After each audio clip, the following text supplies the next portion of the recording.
congregación de la misión llegó a evangelizar en Etiopía en 1839 y las Hijas de la Caridad en 1868 con Sor Luisa Lequet y otras 7 hermanas, pero en el año 1894. Tanto los misioneros como las Hijas de la Caridad fueron expulsados a causa de la revolución, pero felizmente pudieron regresar en 1897. Gebra Miguel nació en Debo, Etiopía, en 1791.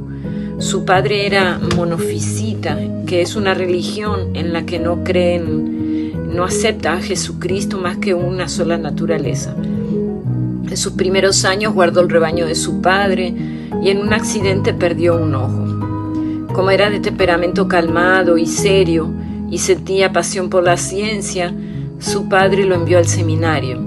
Allí descubrieron sus grandes cualidades, sus valores intelectuales y la belleza de su alma.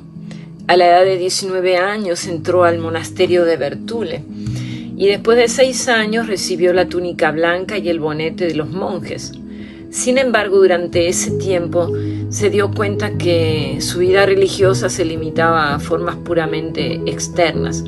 Además, constataba cierto relajamiento.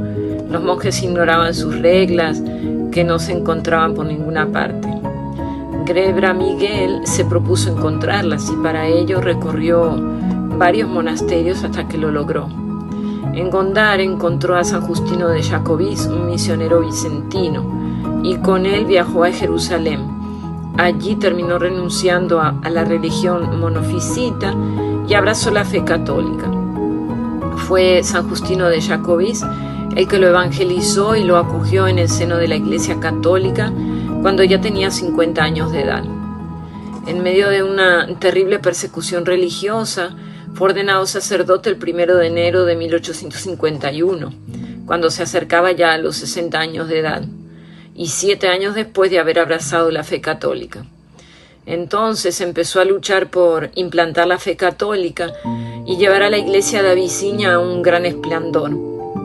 Se atrevió con el patriarca Petrus, que al reconocer sus ideas teológicas, dictó un decreto que lo obligaba a enseñar las 2 naturalezas de Cristo, la divina y la humana.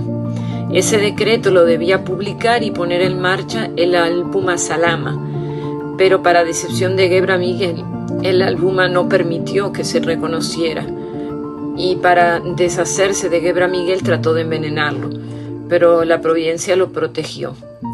Estaba triste y decepcionado cuando viajó a Adua en busca de San Justino, que lo recibió con alegría.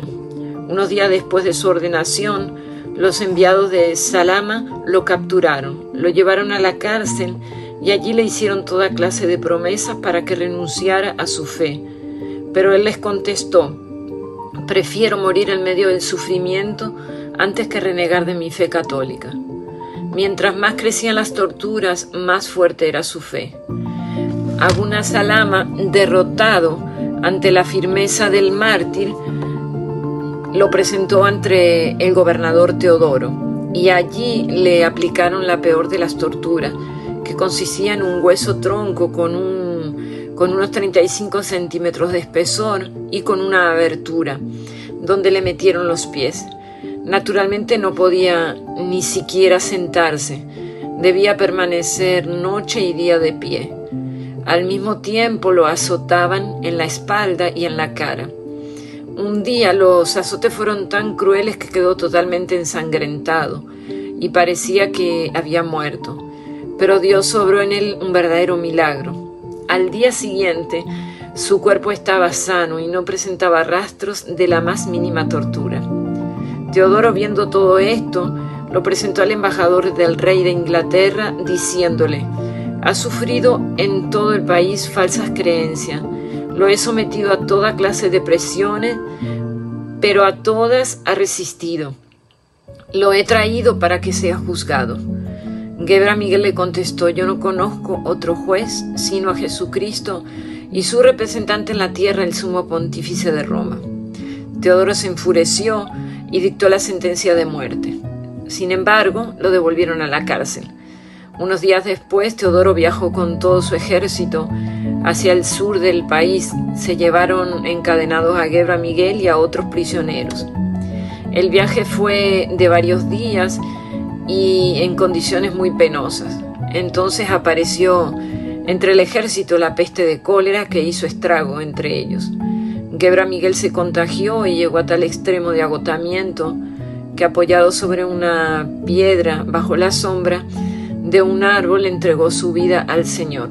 El 28 de agosto de 1855, él tenía 56 años de edad. Los soldados le quitaron las cadenas y, en medio de lágrimas porque reconocían su valor y su santidad, lo enterraron en una fosa común. Un tiempo después trataron de recuperar su cadáver, pero no fue posible. Nunca se encontró. La beatificación tuvo lugar en Roma el 3 de octubre de 1826 por el Papa Pío. El beato Gebra Miguel dio, como Abraham, signos de santidad. Fue un mártir valiente, generoso, intrépido. Abrazó con amor la cruz de Cristo. Podemos decir que su vida tuvo una triple vocación: monje, misionero y mártir.